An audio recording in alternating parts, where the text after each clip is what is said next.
Welcome and thank you for joining us on the Digits Dynasty podcast, where we are counting down the greatest athletes to wear each and every uniform number, regardless of the sport, regardless of the league. Today we are looking at the number 92. I am here with Curtis, whose bucket list item is attempting to be a member of the 92 Club. Yes, I am working on being a member of the Society of Association Football Fans who have attended a home match of all 92 current member clubs of the Premier League and English Football League in England and Wales. Do you know how many I'm at so far? I'm guessing less than 92. 0. Never been to either one of those. It is a pretty cool, if we lived in the UK, I think that'd be a pretty cool thing to attempt, to try to get to all 92 home matches.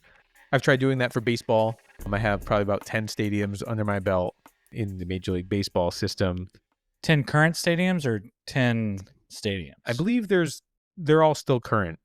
I went to Old Yankee Stadium or New Yankee Stadium? I've been to both. Both, okay. Old Shea Stadium I have been, but I've also been to the new Met Stadium as well. Yeah, most of the Northeast. We used to kind of take some trips, been down to DC, Philadelphia, Boston, obviously.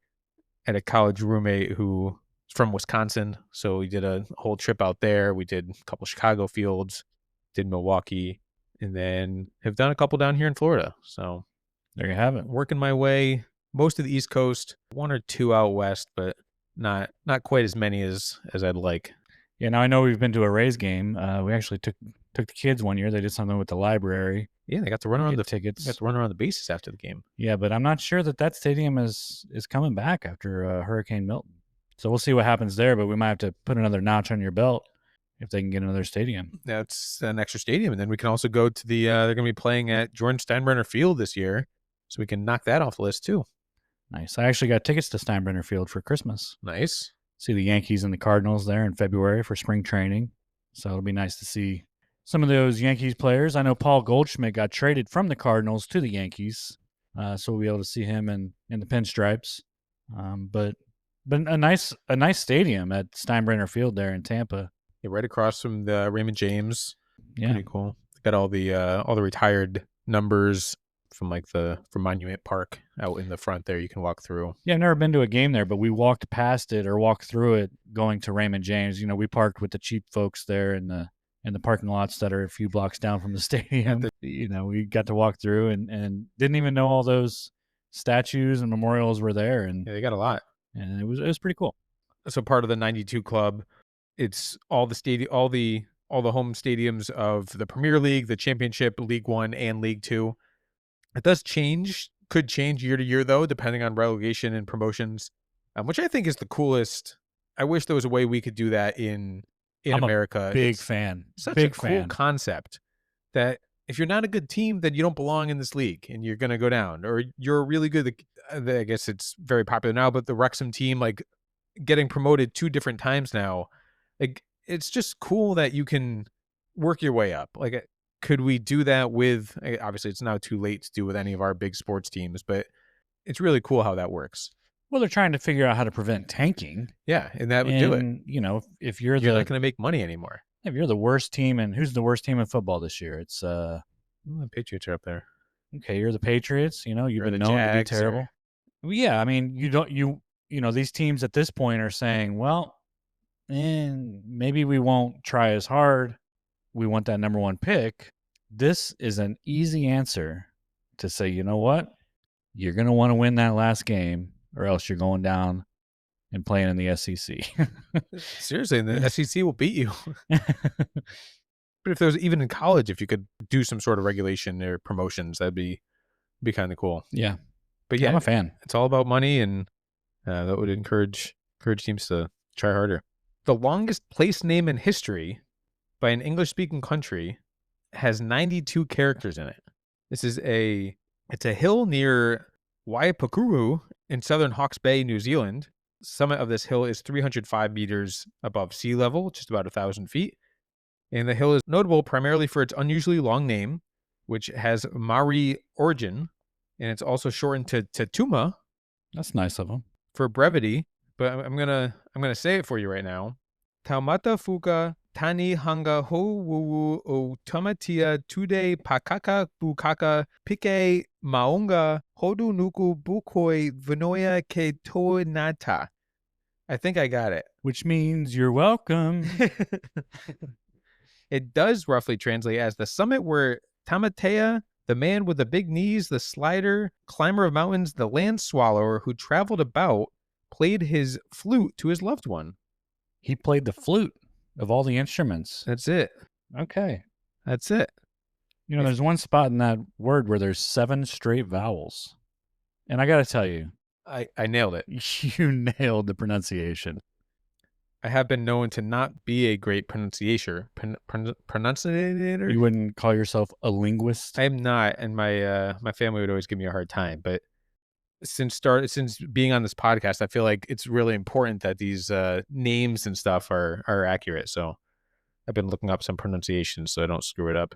92, the atomic number of uranium. Uranium is a chemical element with the symbol U, and the atomic number 92 is a silvery gray metal in the actinide series of the periodic table.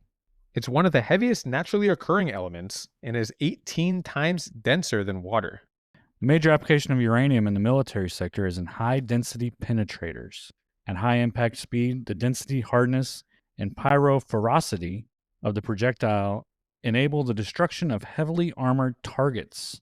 Tank armor and other removable vehicle armor can also be hardened with depleted uranium plates. Number 92, also the international direct dial phone to call Pakistan.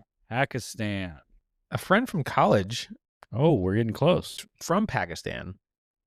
Does not currently live in Pakistan, though, so wouldn't really help to call him. I mean, probably not high on my list of places I'm going to go build a home, but yeah, I've heard it's a beautiful country when you take away the war. Yeah. If it wasn't for that, it'd be perfect. Yeah. Summer home. The House on 92nd Street is a 1945 black and white American spy film directed by Henry Hathaway. The movie was shot mostly in New York City, released shortly after the end of World War II. It was made in full cooperation with the FBI, whose director, J. Edgar Hoover, appears during the introductory montage. It's crazy that the FBI is going to get involved with this. I guess they're like, hey, we don't want to give away all our secrets, so we're just going to give you these couple ones.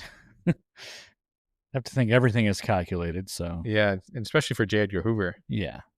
There's the illustrious 92 or glorious 92. Massachusetts legislators who refused to rescind the Massachusetts circular letter soliciting other British colonies' support in resistance to the Townshend Acts prior to the American Revolution. I think the American Revolution is probably my favorite era of American history. Oh, really? I love it. Especially being from up in New England area, there's just a lot of stuff happening there. Yeah, you get to see in your backyard there. Yeah. Got Boston. A lot of cool stuff happened there. Just north of that, you got Lexington and Concord, where the first shots of the revolution were taking place. Lexington or Concord? Which one is it? It's Lexington and Concord is like the... Yeah, but you can't fire a shot in two same spots. Well, it can. That's where the whole thing happened. But is it Lexington or Concord? I think it was Lexington. So why are we saying and Concord? Because they were... I think it started in Lexington, then it moved to Concord. Okay, then it started in Lexington. Why does Concord need to be involved? The battle happened in both of them. Like it was like but it didn't start in. It was like a long day. You say Lexington and Concord. That's just what you say. I know, and I have a problem. I didn't make the books. I just read the books. Well, do you believe everything you read in books? Absolutely. Okay. But yeah, there's a lot of cool stuff that happened back then, and a lot of history, and especially in Boston, you got the Freedom Trail, and you get to walk around and see just where a lot of cool stuff happened. And did you ever go to where like the Boston Tea Party was and stuff like that? The Tea Party and Boston Harbor, the Boston Massacre, and Old North Church, one if by land, two if by sea. Pretty. And then of course you have New York City, where you have a lot of cool stuff that happened down there. So yeah, it was New England's a good place to be for the American Revolution if you're not British in 1770s, I guess. Well, I mean, it was good to be British for a few years. Yeah, and then the Townshend Acts happened. Texas Instruments TI-92 graphing calculator, not the TI-83 that's probably more well known, but the TI-92 is also a calculator that is used in math classes across the country. TI-83 is the one that we had. Yeah, I think that's the iconic one. It was like $100. Yeah, and all the rich kids had it, but you had to have it. You write like programs on it, and you got the one kid that like had the games, and then you could get the transfer cable, so you could like put it on your calculator and play games during math class. It's like the original smartphone. Always, yeah. And then we got to a point where I think the teachers would go around, make you like reset it before tests, because there's, I guess, a way that you could write answers in there or something. I don't know how to code or anything like that, so I wasn't able to do that, but I know there was definitely teachers were worried about it, so I guess it was a probably realistic thing. I just had the good old solar powered. You had abacuses back when you were. What do they call those things? The slides. I had a slide. Yeah, I mean my calculator was pretty much just a solar powered one with your basic functions. But I think once I got to trigonometry, they made you buy that calculator. I think they made you buy a calculator that could do like sine and cosine. Yeah, and a little more, probably more digits. But then recently, I had to take a test for a certification for work, and part of the test was you had to have a calculator, but you couldn't have a programmable calculator, and you couldn't use your phone, obviously. And so I had to go and buy one at the store, and I was like, "Do they even sell the calculators that just do the normal 4 functions?" And they did, but it just threw me off, and I don't know if I actually used it in the test. Still passed though. Okay, good. Yeah, that's about it. 92 is not a super popular number here. I think we'll start talking about some athletes that did wear the number 92. I'll start with basketball, where there's only been 2 players who have worn the number 92. Lucas Nogueira, he played for the Toronto Raptors for 4 years and averaged 3.2 points a game over 141 games. That's all I got on him. Deshaun Stevenson, nicknamed Papa Smurf, the locksmith. He became the first player in NBA history to wear 92 on his jersey. He chose 92 because he wore number 9 in Orlando and number 2 with Utah and Washington. He did become an NBA champion with the Dallas Mavericks wearing the 92. But the last couple years of his career wearing 92, never averaged over 6 points a game. Didn't win any All-Stars or anything like that, but wasn't an NBA champion. So only NBA champion to wear the number 92. But that's it for basketball. Moving on to baseball, there have been 13 total players who have worn the number 92. Only 1 who has worn it for more than 1 season, and 5 of the 13 have a career WAR under 0. So none that have really made a giant impact on the sport of baseball. But there's 2 we'll mention. Genesis Cabrera, he was the first one to wear 92. He went 17-12 for 2 different teams, the Cardinals and the Blue Jays, and he wore 92 for 5 seasons. The other one worth mentioning, J.P. Sears. He wore 92 for the Yankees in 2002. He had made the Yankees opening day roster in 2022 and made his major league debut in April of that year. He earned his first major league win, but was then optioned 3-0 with a 2.05 ERA with the number 92 and was later traded to the Athletics. A couple other guys who, never played more than a full year. So not really worth mentioning here, but that's You're going to mention him anyway. I wasn't. I was just going to move on. Oh, okay. If you don't do much with the number, we don't really want to promote you. Bums. Yeah. I think they're taking our advice, though, trying to get the 92. They want to be the greatest 92 to play baseball. So maybe we'll be talking about them in a couple of years. Respect for that. Yeah, you got to. We'll do hockey next. Rick Tocchet had worn 22 for a number of seasons with the Flyers, but when he was traded to the Pittsburgh Penguins in the 91-92 season, he wore the number 92 because that was the year he got traded. He's the current head coach for the Vancouver Canucks and is a former coach of the Tampa Bay Lightning and Arizona Coyotes. But he did win a Stanley Cup with the number 92 with the Pittsburgh Penguins. After his retirement, he became one of several players in NHL history to collect 400 goals and 2,000 penalty minutes. So we don't want to get in a fight with him. A couple other guys in the NHL to wear 92. Gabriel Landeskog. He spent 11 years with the Colorado Avalanche. He's a 1-time Stanley Cup winner and Calder Memorial Trophy winner. Michael Nylander wore 92 for 7 different teams, and his son Alexander Nylander also wore 92 for 5 different teams and is currently wearing 92 for the Toronto Maple Leafs. Evgeny Kuznetsov has 575 points over 743 games and is a Stanley Cup winner with the Capitals, alongside Ovechkin when they won that Stanley Cup. He was arguably the greatest player on that team with that run. He actually set the record for most points in the playoffs with 32 that year and was second in the Conn Smythe voting. Obviously lost to Ovechkin, but they had similar votes, and he was, some say the best player on that team. Yeah, I think that was that the Capitals' first Stanley Cup? I believe so. No, it was Ovechkin's first for sure. Ovechkin's first. I became a Capitals fan. I lived in D.C. for a few years, and that was my first professional hockey game. I used to go to minor league in the Midwest, but Ovechkin was on the team, and so I quickly became a Capitals fan. So I was happy to see them win that title there and get over the hump. I mean, Ovechkin being one of the greats to ever play, got to have that title. So it was good to see him be able to get one. He's just 26 goals away from tying Gretzky for the most all time right now. He's going to keep playing, right, until he gets it? I have to imagine at this point. What is he, like 49? I mean, the guy's getting up there in age. And he's not that old, but he's got to be well into his 40s at this point. Yeah, he wore number 8, right, Ovechkin? Or he wears number 8? Ovi's number 8. Yes, he'll be definitely in that conversation. All with one team. Oh, you love it. I do love that. He's only 39. That's young. I mean, it's not like crazy. It's younger than you right now. Could you be out there on the rink? No, I couldn't. How long do you think you'd last on a shift? 3 seconds. You're like, oh, no, this is a bad idea. 3 seconds might be pushing it. Coach is like, dude, we need you. Like, no, nope. Those guys are different. We talked about Mario Lemieux. Couldn't even tie his skates. I mean, these guys are just different. Well, I think of Jaromir Jagr, who's he's still playing in the Czech Republic. He owns a team out there and is, I don't know if he's the best player in the team, but he's still playing. Man, how old is he? He's 52. Wow. Still wearing, I think he has the second most points in NHL history, but he got drafted in 1990 and has been playing professionally since 1988. Played for 10 different teams, something like that. But yeah, Ovechkin, I think he's gonna get the record. When we were watching the playoffs that year and the Capitals were making their run, I would make my wife watch some of the games, and she liked Kuznetsov because of his name. But now moving on to football, where I think we're gonna get probably our greatest number 92 to come from.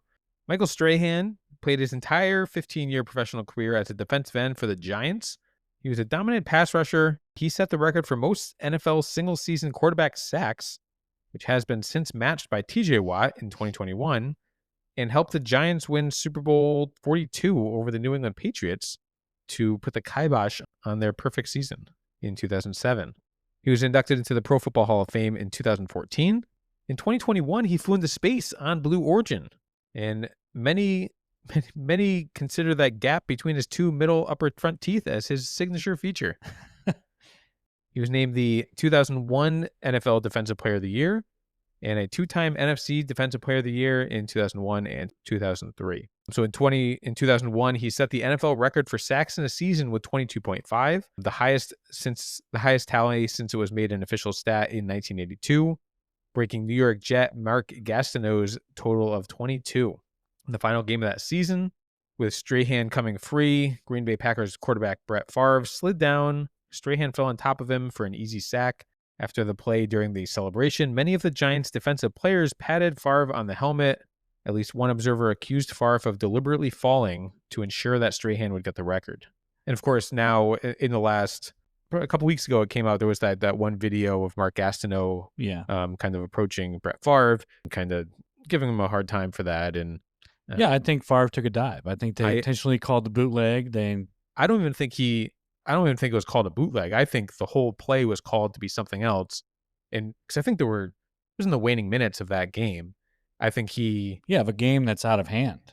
And I think at the time, I remember the Packers offensive linemen were proud of the fact that they hadn't given up a sack and they didn't want to break the record. They didn't want Strahan to break the record. But I think Favre kind of took it in his own hands and said, no, he deserves this. And I don't think he'll ever admit it, but I think he did a bootleg, like a naked bootleg on his own. I don't think anyone else on his team knew what he was going to run. Yeah, the fact that he just went down and then he patted Strahan on the head too, which I was kind of like, It kind of took away from breaking the record, but unless he got the record, and it doesn't take away from his ability to sack the quarterback. No, he was very good at that. And there was another season, I think, where he had 19 a couple years later. Like he was good at doing that, but I don't know that season. I can understand why Gastineau would be not happy with that. Yeah. Now, TJ Watt has since also tied it, broken Gastineau's record. Yep. So eventually it would have fallen, but who knows, what the legacy of Gastineau would have been had he been able to hold on the record. Now, did Gastineau do it in 14 games? Or was that a 16-game season? There were 16. Okay.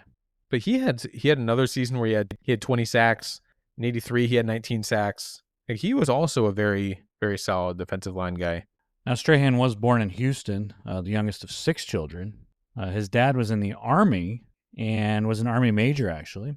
And when he was 9, they moved to Benjamin Franklin Village in Mannheim, West Germany, where Strahan attended Mannheim American High School and played linebacker for the Mannheim Bison, the school's football team.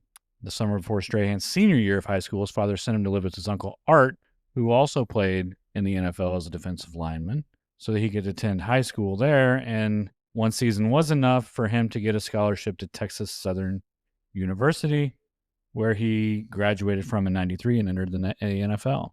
So very cultured Michael Strahan. I don't know if he speaks German, but I'm sure he does. Guten Tag. Yeah, he retired as a Giant after his acceptance of the Vince Lombardi Trophy, and that was the final. He retired after that Super Bowl win. Who did they beat in that Super Bowl? I believe it was the Patriots. And 18-1. We'll continue Giddy up. Past that, and the Giants they retired his number 92 against the Philadelphia Eagles. Haloti Ngata wore 92, 5-time Pro Bowler and 2-time All-Pro. He's a Super Bowl champion with the Baltimore Ravens and inducted into the Ravens Ring of Honor. Another solid defensive guy. He won the Super Bowl for the Ravens, Super Bowl 47, but he was an All-American for the University of Oregon in college. James Harrison wore 92, is a 2-time Super Bowl champion for the Pittsburgh Steelers, and he also won a Defensive Player of the Year in 2008, 2-time All-Pro, and 5-time Pro Bowler. In Super Bowl 53, he made his most famous play when he intercepted a pass from Cardinals quarterback Kurt Warner at the goal line and ran back the length of the field for a 100-yard touchdown at the end of the first half. This was right at the end, so I think had he been tackled towards the end of the run, they wouldn't have even had any time to get a field goal. Harrison collapsed in the end zone after the touchdown and spent several minutes regaining his breath as teammates celebrated around him. His longest play in Super Bowl history, surpassing Desmond Howard's 99-yard kickoff in Super Bowl 31, but has since been broken by Jacoby Jones in Super Bowl 47 with a 108-yard kickoff return, and he ultimately helped the Steelers defeat the Arizona Cardinals 27-23. Iconic play. It really was. It's also the longest interception return in Steelers franchise history, surpassing a 99-yarder by Martin Butch Cotler. Before that game, George Esterbrook named Harrison the 2008 Tuesday Morning Quarterback non-QB, non-RB NFL MVP. And James Harrison said, "I have never heard of this award, and neither have I," but he was also named to his annual All Unwanted All Pros due to his struggles earlier in his career, having been cut 4 times, 3 of which were by the Steelers. After the game, he was also parodied on SNL by cast member Kenan Thompson, and Thompson depicted Harrison as being seemingly still out of breath and exhausted after his 100-yard interception return in the Super Bowl the week before. He is known for pushing 1,800 pounds across turf on a sled, which is considered a staple in NFL strength rooms, and has done 3 reps of 405 pounds on an incline bench press, and has also benched 400 pounds or more with heavy chains. He's a beast. He's not a guy you want to see coming across the middle. And he's not a big guy either. He's like 6 feet tall. No, but he's not afraid to use that helmet. He's not afraid to. No. He does not care what kind of CTE you're going to have after you meet him. Don't worry about in the middle of the field. Don't worry about that after he's dead. He's put a few guys unconscious there. Next guy, Ted Washington, 4-time Pro Bowler, played for the Denver Broncos, Buffalo Bills, Chicago Bears, New England Patriots, Oakland Raiders, and Cleveland Browns. He was selected to 4 Pro Bowls in his career, and with the Patriots, he won Super Bowl 38 over the Carolina Panthers. He's 6'5", 375 pounds. He was described as the prototypical 3-4 nose tackle of his era. His gargantuan frame earned him the nicknames like Mount Washington or the Washington Monument. Also notable for his longevity, he was a starting nose tackle one of the most physically demanding positions until the age of 39. The Washington Monument is 555 feet tall. It was at one point the tallest building in the world from 1884 to 1889 when it was passed by the Eiffel Tower. That's much smaller than the current tallest building of the Burj Khalifa, which is 2,716 feet tall. Wow. Mount Washington is 6,288 feet tall, notorious for its erratic weather. In 1934, the Mount Washington Observatory recorded a wind speed of 231 miles per hour and was the world record from 1934 until 1996, but it still holds the record for highest measured wind speed not associated with a tornado or tropical cyclone. It's a pretty good fun hike up in New Hampshire. Done it a couple times. One of my college roommates proposed to his girlfriend at the top of Mount Washington. Ah. She said yes. Did he wear number 92? I don't think so. I think he wore 14 in high school soccer. That is a big man. 6'5", 375. Would not want to mess with him. Last defensive player I want to mention in football, a 2-time Defensive Player of the Year, Super Bowl 31 champion, 13-time Pro Bowl, and 13-time All-Pro selection. Second place among NFL career sack leaders with 198, just 2 behind Bruce Smith. Selected to the NFL 75th Anniversary All-Time Team, NFL 100th Anniversary All-Time Team, and in both the 1980s All-Decade Team and 90s All-Decade Team, Reggie White. The Minister of Defense. One of my favorite players. Minister of Defense, but he's also an ordained evangelical minister. Right. So, yeah, it's like the best of both worlds there. Well, that's how he got his nickname. Well, yeah, I get it, but I understand how nicknames work. He also wore 92 at Tennessee. Yeah. Where he was SEC Player of the Year, first team All SEC, and unanimous All American. So I'd have to say the greatest University of Tennessee alumni of all time. To wear 92, yeah. No, just in general. Debatable. It would be up for debate, actually, between him and Peyton. And there's actually been a lot of solid guys coming out of Tennessee. Yeah, I mean, Peyton and Reggie White, probably 2 of the best. Yeah, Reggie White, a member of the College Football Hall of Fame and the Pro Football Hall of Fame. He, like I said, he is second all-time with 198 career sacks. He has the most seasons with 15-plus sacks with 5, most consecutive seasons with 10 sacks at 9, and most consecutive seasons as a sacks leader, he's tied for 2. 133 tackles in 1988. Now, that's not so low. Nonetheless, combined tackles of 133. That's a big number. I don't know why they're running towards him. I have to figure in 1989 that number went down quite a bit when they learned that you weren't going to get past the Minister of Defense. He also played 2 seasons for the Memphis Showboats of the USFL. His 92 is retired by the Green Bay Packers, as well as the Philadelphia Eagles have also retired his number 92, as well as the Tennessee Volunteers. So his number has been retired by the Philadelphia Eagles, Green Bay Packers, and Tennessee Volunteers, all number 92. He is widely considered by many to be one of the best defensive players in NFL history.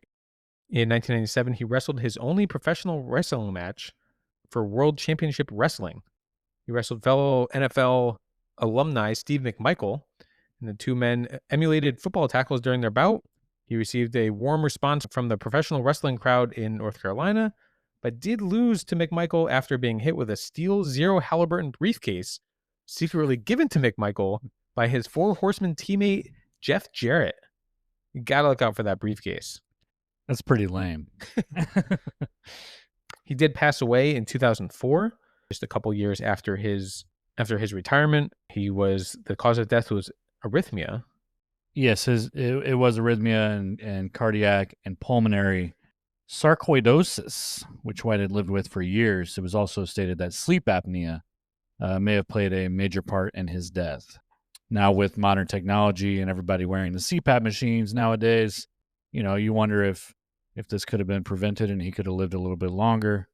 But nonetheless, it was an early passing for Reggie White, and the sports world was very sad on that day. Yeah. That being said, I have no other 92s to talk about here for football. Anyone on your list?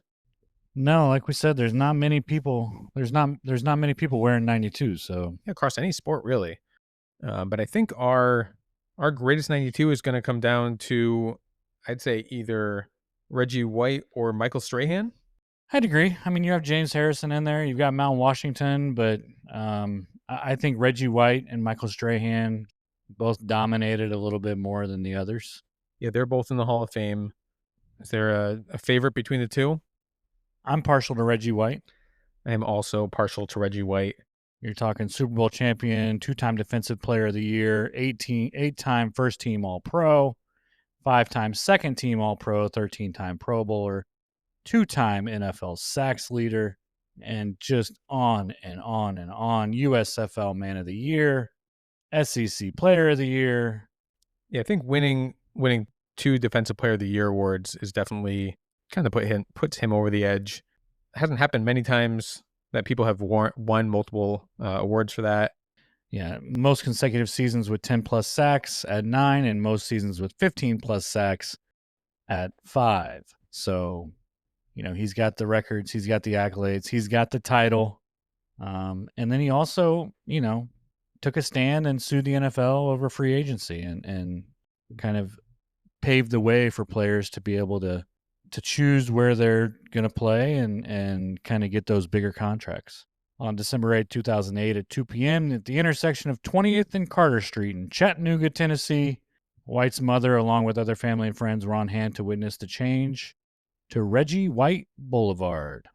He also has Reggie White Way in Green Bay, Wisconsin. Yeah, I love that about Lambeau Field. As you're pulling up, you've got Reggie White and Brett Favre and all these greats. They all have their own streets. Vince Lombardi. The Green Bay Packers. I think we are, at least I am, I think you are in agreement that Reggie White is going to be our greatest athlete to wear the number 92. 6'5", 300-pound defensive end, Reggie White. Reggie's coming again, and Reggie White. Reggie White's going to take over this game right now. That's what he's saying. There is a point. There's a point that he can't let the Patriots get the momentum back. The Minister of Defense, I think it's a good choice.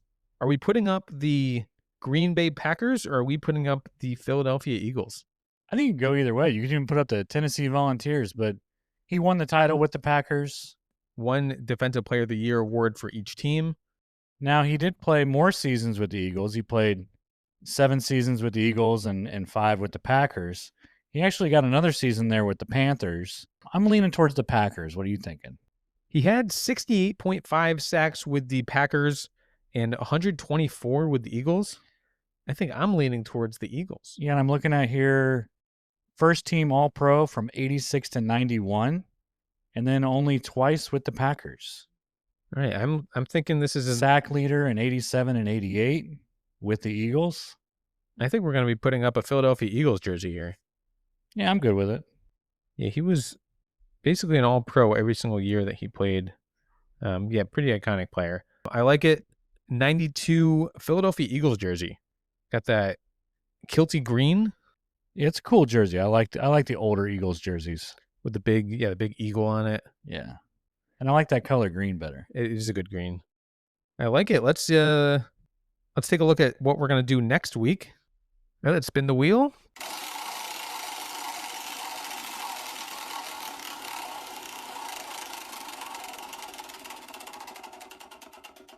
Number 14. All right. I have been waiting for 14. Now, there are a lot of players. So who comes to mind for you? I'll let you go. Well, a couple weeks ago, I'm personally looking forward to our Wonderlic test that we're taking. Yes. After Ryan Fitzpatrick played so many seasons in the NFL for 8-9 different teams. He wore 14 for the Bills, the Jets, the Dolphins, the Commanders, the Bucks, and the Texans. As far as best athletes, I know we got Charlie Hustle, rest in peace. Not in the Hall of Fame. Not in the Hall of Fame.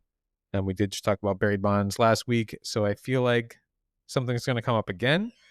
We've got Let's Play 2, Mr. Ernie Banks himself. Oh, Mr. Cub. That's going to be a tough. That's like basically like Mr. Red versus Mr. Cub. Probably some other quarterbacks. I feel like wearing 14. Basketball guys. I'm trying to think.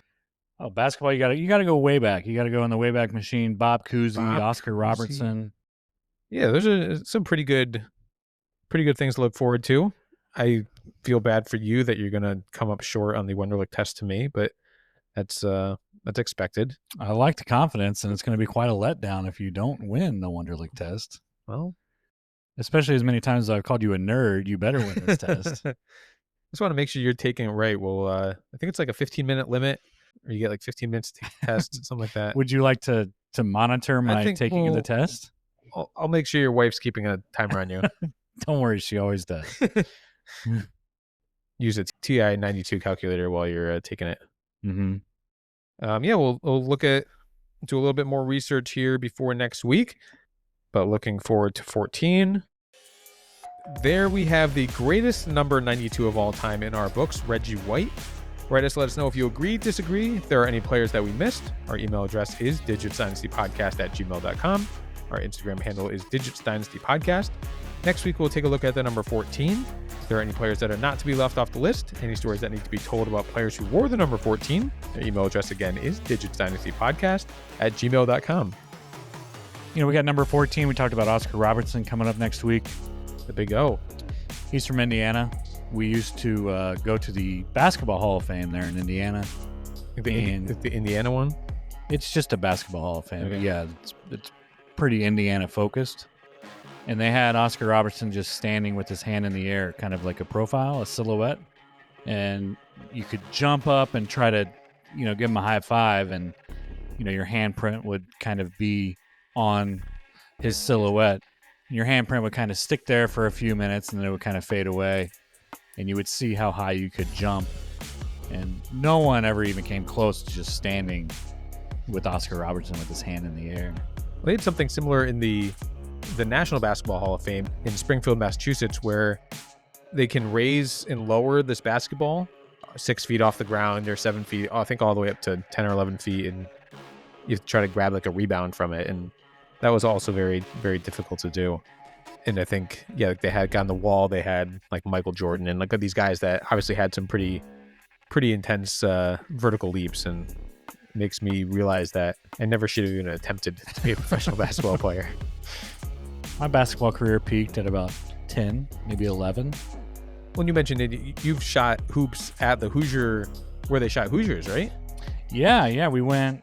I don't remember when we went, but we were back in Indiana, and my brother and my dad and I took the road trip over to the gym. And there was really nobody there. We grabbed some balls, shot around for a while, played a little one-on-one, went down to the locker room, recreated some scenes. Make the winning shot? Made the shot. Yeah, we ran the play and made the shot, the picket fence, and it was really cool to go. It was really cool to play. And then it's still in use. I mean, there's people, locals, that go and they run and exercise in there. And so it's not an active high school gym? I think at this point it's a landmark. Okay. But you can still play. You just go in. There's no do they have anything else about the movie at all? It might be active. I'm not sure. I'd have to look that up. Yeah, it's a gym in Knightstown, Indiana, but they no longer play their home games there.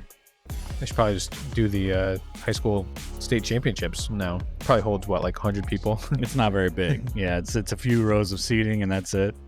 But very cool. I mean, it's not where the team that originally won was from Milan, so it's not where they actually played their games. It's just a gym that they chose that looked the most like an Indiana gym.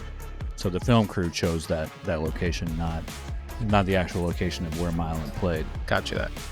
Very cool. Thank you for listening, and please join us next week as we count down another number on the list.